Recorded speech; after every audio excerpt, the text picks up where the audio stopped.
ಎಲ್ಲರಿಗೂ ಯೇಸು ಕ್ರಿಸ್ತನ ನಾಮದಲ್ಲಿ ಹೃದಯಪೂರ್ವಕವಾದ ವಂದನೆಗಳು. ಈ ಉದಯ ಕಾಲದ ಆತ್ಮಿಕ ಉಪಹಾರ ಕಾರ್ಯಕ್ರಮಕ್ಕಾಗಿ ಎಲ್ಲರಿಗೂ ಶುಭ ವಂದನೆ, ಶುಭೋದಯ. ದೇವರು ನಿಮ್ಮನ್ನು ಆಶೀರ್ವದಿಸಲಿ. ಸ್ನೇಹಿತರೆ, ಪ್ರಿಯರೇ, ಈ ಮುಂಜಾನ ವೇಳೆಯಲ್ಲಿ ನಮ್ಮ ಕರ್ತನಾದ ಸೃಷ್ಟಿಕರ್ತನಾದ ದೇವರು ಕೊಟ್ಟಂತ ವಾಕ್ಯವನ್ನು ನಾವು ಧ್ಯಾನಿಸಿಕೊಂಡು ಆತನ ನಮಗೆ ತಿಳಿಸುವ ಎಲ್ಲಾ ಕಾರ್ಯಗಳಿಂದಲೂ ನಾವು ಆಶೀರ್ವಾದವನ್ನು ಹೊಂದಿಕೊಂಡು ಆತನ ಸತ್ಯತೆ ಎಂಬ ಮಾರ್ಗದಲ್ಲಿ ನಾವು ನಡೆದುಕೊಳ್ಳೋಣ. ದೇವರು ನಮ್ಮನ್ನೆಲ್ಲರನ್ನು ಆಶೀರ್ವದಿಸುವನಾಗಿದ್ದಾನೆ.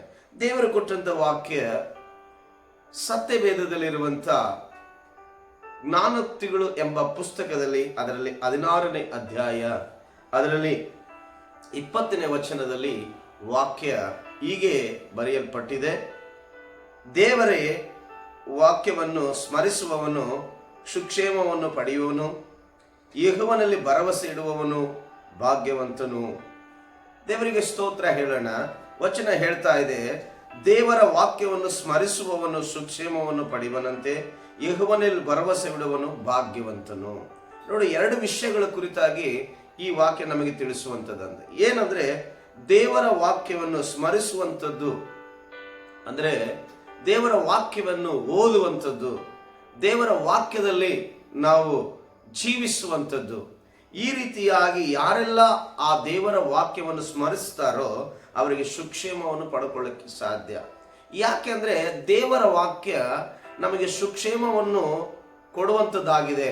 ಯಾಕಂದ್ರೆ ಅದು ಪಾಪಗಳನ್ನು ಮಾಡಲಾರದಂತೆಯೂ, ಅಸತ್ಯೆಯಲ್ಲಿ ನಡೆಯಲಾರದಂತೆಯೂ, ಸತ್ಯತೆಯಲ್ಲಿಯೂ, ಒಳ್ಳೆ ಕಾರ್ಯಗಳಲ್ಲಿಯೂ, ಜ್ಞಾನದಿಂದಲೂ ಅದು ತಪ್ಪು ಇದು ಒಳ್ಳೆಯದೆಂದು ಕಲಿಸಿಕೊಟ್ಟು ನಮ್ಮನ್ನು ಸರಿಯಾದ ಮಾರ್ಗದಲ್ಲಿ ನಡೆಸಲಿಕ್ಕೆ ಒಂದೇ ಶಕ್ತಿ ಅಂದ್ರೆ ಅದು ದೇವರ ವಾಕ್ಯ ಮಾತ್ರವೇ. ತಂದೆ ತಾಯಿಂದಲೂ ಕೂಡ ಆಗ್ಲಿಕ್ಕೆ ಸಾಧ್ಯವಿಲ್ಲ, ಬಂಧು ಬಳಗದಿಂದಲೂ ಕೂಡ ಆಗ್ಲಿಕ್ಕೆ ಸಾಧ್ಯವಿಲ್ಲ, ಸ್ನೇಹಿತರಿಂದಲೂ ಆಗ್ಲಿಕ್ಕೂ ಸಾಧ್ಯವಿಲ್ಲ.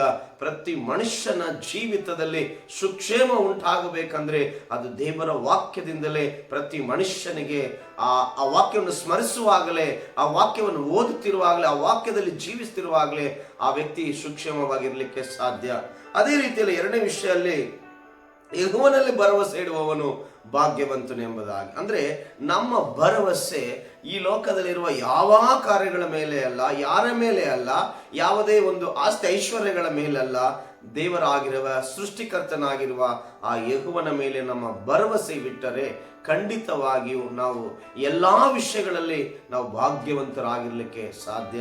ಅಂದ್ರೆ ನಾವು ಪ್ರತಿಯೊಂದು ಕಾರ್ಯಗಳಲ್ಲಿ ಅಭಿವೃದ್ಧಿಯನ್ನು ಕಾಣುತ್ತಾ, ಸಂತೋಷವನ್ನು ಕಾಣುತ್ತಾ, ಆನಂದವನ್ನು ಕಾಣುತ್ತಾ, ಸಕಲ ವಿಧವಾದ ನಮ್ಮ ಜೀವಿತಕ್ಕೆ ಮತ್ತೆ ನಿತ್ಯ ಜೀವಕ್ಕೆ ಬೇಕಾದ ಎಲ್ಲಾ ಕಾರ್ಯಗಳಿಂದ ನಾವು ಭಾಗ್ಯವಂತರಾಗಿರ್ಲಿಕ್ಕೆ ಸಾಧ್ಯ. ಅದಕ್ಕೆ ಇಲ್ಲಿ ಎರಡನೇ ಮಾತು ಏನಂದ್ರೆ, ನಾವು ಯೆಹೋವನಲ್ಲಿ ಭರವಸೆ ಇಡುವಾಗ ನಾವು ಭಾಗ್ಯವಂತರಾಗಲಿಕ್ಕೆ ಸಾಧ್ಯ ಎಂಬುದಾಗಿ. ದೇವರ ನಾಮಕ್ಕೆ ಸ್ತೋತ್ರ ಹೇಳ್ತೀನಿ.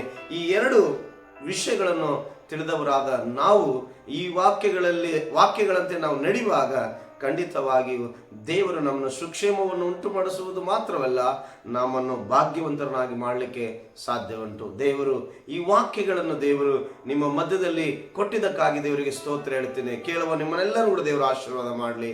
ಪ್ರಾರ್ಥನೆ ಮಾಡಿಕೊಳ್ಳೋಣ. ಪರಲೋಕದಲ್ಲಿರುವ ಸ್ವರ್ಗೀಯ ತಂದೆಯೇ, ನಿನ್ನ ವಾಕ್ಯ ಹೇಳುವ ಮೇರೆಗೆ ಕರ್ತನೆ, ದೇವರ ವಾಕ್ಯವನ್ನು ಸ್ಮರಿಸುವವನು ಅವನು ಕರ್ತನೆ ಸುರಕ್ಷಿತನಾಗಿರುತ್ತಾನೆ ಎಂಬುದಾಗಿ, ಸುಕ್ಷೇಮವನಿಗೆ ಉಂಟಾಗ್ತದೆ ಎಂಬುದಾಗಿ ಕರ್ತನೆ, ಅದೇ ರೀತಿಯಲ್ಲಿ ಯೆಹೋವನಲ್ಲಿ ಭರವಸೆ ಇಡುವವನು ಭಾಗ್ಯವಂತನೆಂಬುದಾಗಿ ಕರ್ತನೆ, ಇವತ್ತು ನೋಡುತ್ತಿರುವ ಪ್ರತಿಯೊಬ್ಬರು ಸ್ವಾಮಿ ನಿನ್ನಲ್ಲೇ ಭರವಸೆ ಉಳ್ಳವರಾಗಿ, ನಿನ್ನ ವಾಕ್ಯಗಳನ್ನು ಸ್ಮರಿಸುವ, ನಿನ್ನ ವಾಕ್ಯಗಳನ್ನು ಕೇಳುವವರಾಗಿ, ಆ ವಾಕ್ಯಗಳಲ್ಲಿ ಜೀವಿಸುವವರಾಗಿರುವ ಪ್ರತಿಯೊಬ್ಬರಿಗೆ ನಿನ್ನ ಸುಕ್ಷೇಮವನ್ನುಂಟು ಮಾಡಿ ಅವರನ್ನು ಭಾಗ್ಯವಂತರನ್ನಾಗಿ ಮಾಡಿ ನಾನು ಆಶೀರ್ವಾದಿಸಬೇಕೆಂದೇಳಿ ನೋಡುವ ಪ್ರತಿಯೊಬ್ಬರು ನಿನ್ನ ಪಾದಕ್ಕೆ ಒಪ್ಪಿಸ್ತೇನೆ. ನೀನೇ ಅವರನ್ನು ಆಶೀರ್ವದಿಸು. ಯೇಸುವಿನ ನಾಮದಲ್ಲಿ ಪ್ರಾರ್ಥಿಸಿ ಬೇಡಿ ಹೊಂದಿದ್ದೇನೆ ತಂದೆಯೇ, ಆಮೆನ್. ನೋಡುವ ಪ್ರತಿಯೊಬ್ಬರಿಗೂ ಯೇಸು ಕ್ರಿಸ್ತನ ನಾಮದಲ್ಲಿ ನಿಮ್ಮೆಲ್ಲರಿಗೂ ವಂದನೆಗಳು. ದೇವರು ನಿಮ್ಮನ್ನು ಆಶೀರ್ವಾದ ಮಾಡಲಿ. Thank you. God bless you.